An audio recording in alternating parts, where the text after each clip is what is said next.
Tadam. Qaranglar, qanaqa chiroyli chiqyapti. Xudo xohlasa, Xorazmdagi markazimiz. Mashalloh deb qo'yinglar, inshaalloh.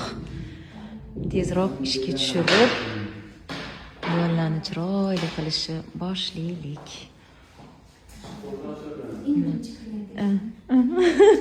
Eng birinchi klient Dildor akamni keldi meni ko'rsatmaga.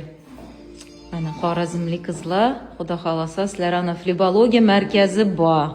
Eng zo'r kosmetologiya markazi ina. Da, Xorazmimizni rivojlantiramiz, xudo xolasa. Xorazmda ne gap bor? Xorazmda buni orqaga qaytishib sizda deganlar ko'rib qo'yinglar. Ba'zilar shunday degan bir vaqtlari Xorazmda uy yataman, klinika yataman desam, ne gap bor? Odamlar Dubayga ko'chib boraturganda siz Xorazmga qaytasizmi devadilar.